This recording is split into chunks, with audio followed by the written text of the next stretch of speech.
Hey, go subscribe to Ravenous. Support him on Patreon. He has a thankless job.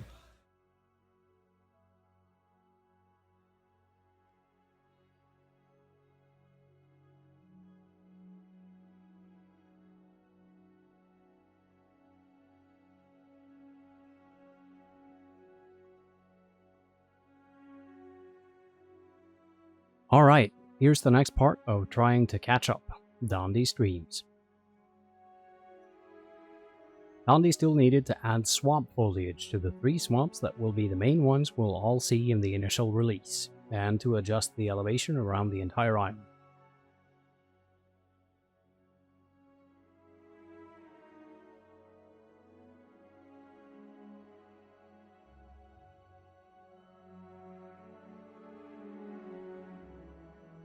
Apparently, he wants to make this specific plant edible.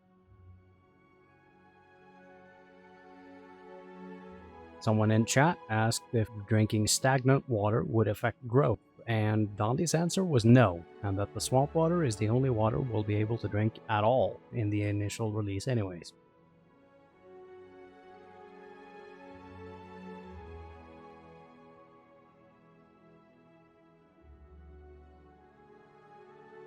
The area he showed here, plus a little more on the left that wasn't loaded in at the time, was the team's guesstimate for the immediate playable area, and they needed to do stress testing to figure out the maximum amount of players they can have. A lot of people kept asking about player counts, and Dondi's answer was that he simply doesn't want to have to adjust it down when the AI is added to the game, because of how people tend to react when anything is lowered regardless of the payoff for doing so.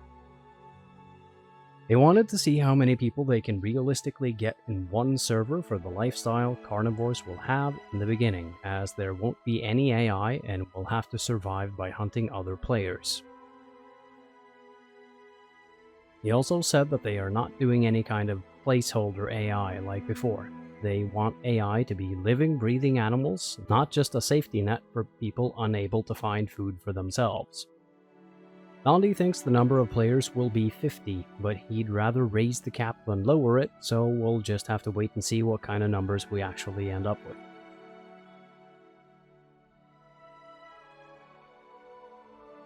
Here's Dondi using first-person perspective from about a human size to give a sense of scale while walking around. He said that the place needs more texture variation to break up the way the ground looks.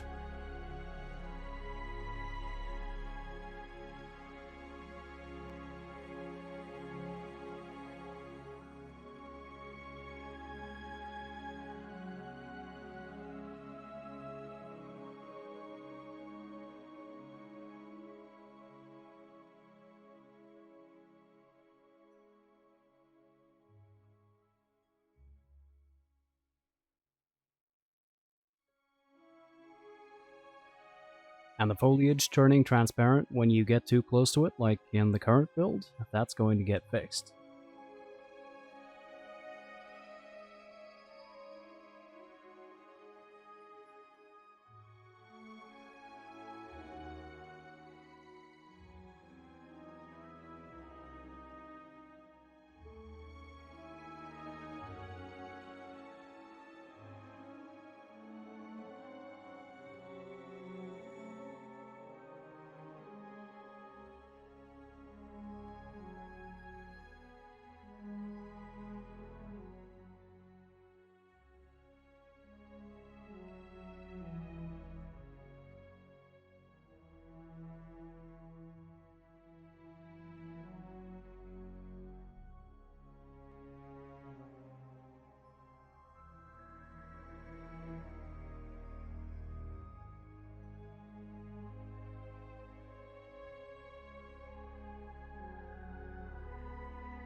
While checking stuff out, he also showed that they have finally gotten the long-distance visuals for the island in place.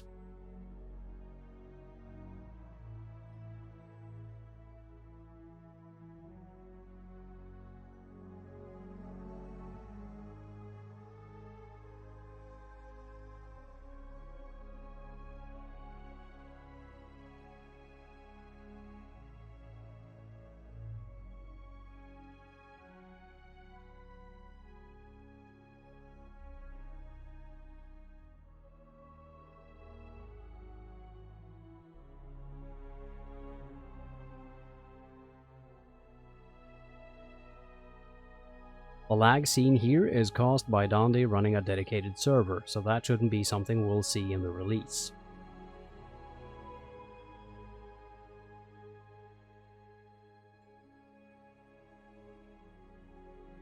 Later in the stream, Dondi talked about how moved he is by music as a dev, and that he wants music for every possible situation in the game, so we can expect a much more cinematic experience than the current randomly played music that may or may not fit the situation in any way.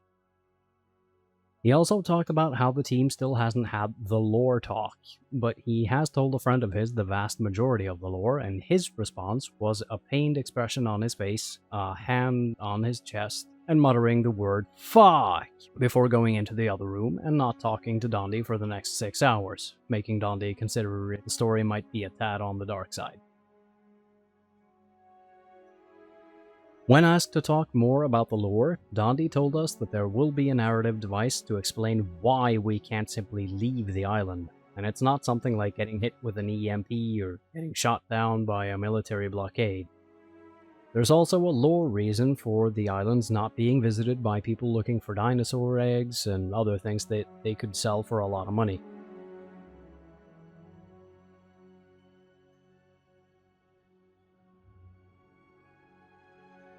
Dondi mentioned that the likely first AI implemented will be Dryo and Trike, because Dondi wants to see people kill themselves on the Trike.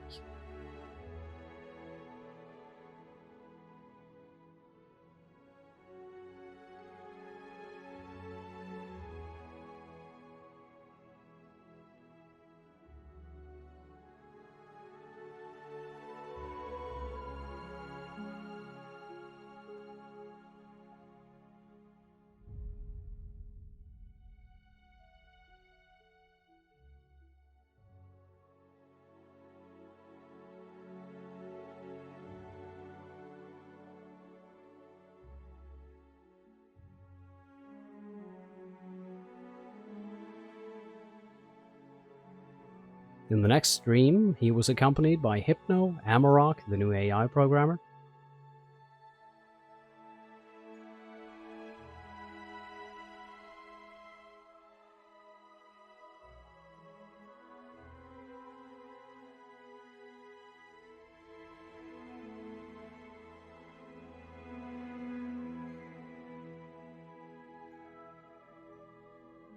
and Dinosauriac. Amarok wanted to know what the peripheral vision of the trike should be, and Dondi showed what he wanted on his stream. Dondi was pretty firm about not wanting 360-degree peripheral vision for the AI because the frill of the trike would be in the way. So it should have a large field of view, but not be able to see behind it. Amarok then said that he could attach the field of view to the trike's head, so stay behind the frill and you won't be spotted by the AI.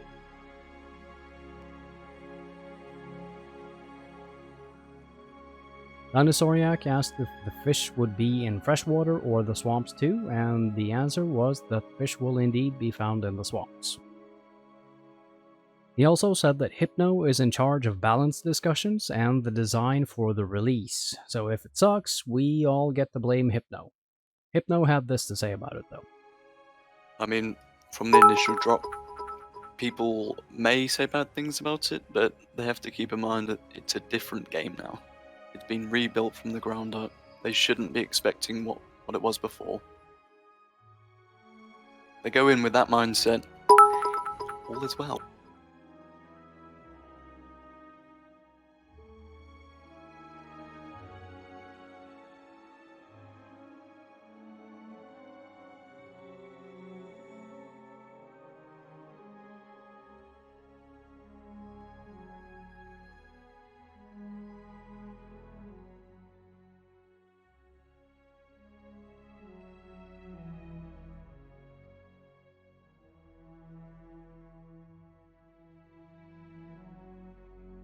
Dondi commented that he thinks dinos with blood all over them should give off a certain scent until they go into water or wash it off.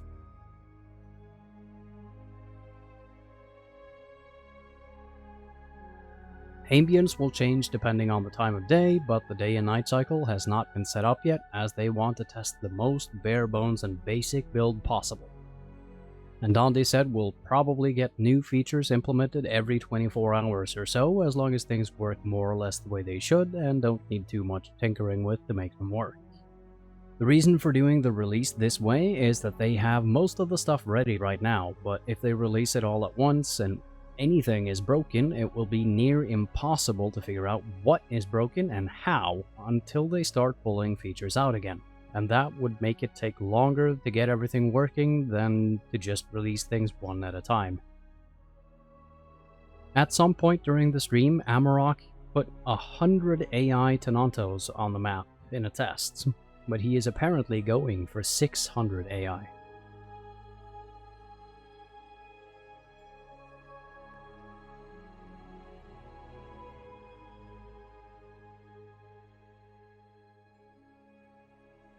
He also talked about how Deinosuchus and Pteranodon will open the floodgates for other flyers and swimming animals, and that they are working on things for both of them to interact with, as their gameplay might be ready, but there's nothing for them to do. Nothing would ever happen to them if they were released right now.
Dondi also briefly talked about the Deinosuchus, and the reason they're putting in all the fish is for the Deinosuchus to eat, not the fishing dinos like some people seem to believe.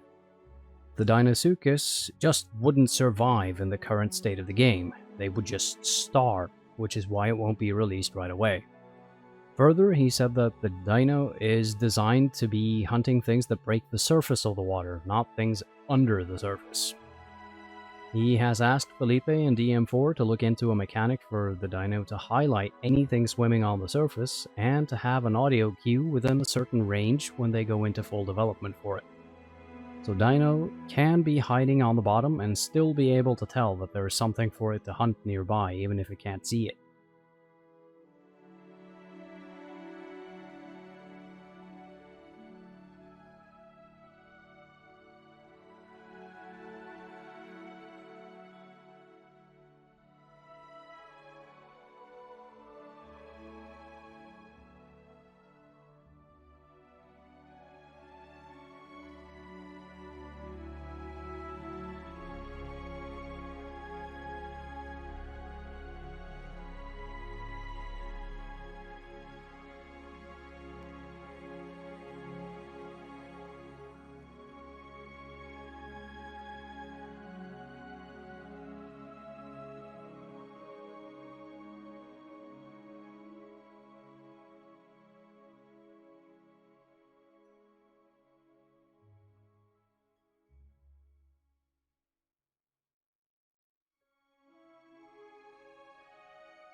And that's all the interesting bits and pieces he brought up and talked about during his stream, and also all I have for this video.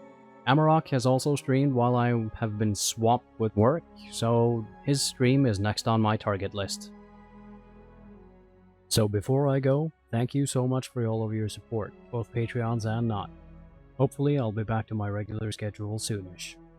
Stay safe, and I'll see you in the next one.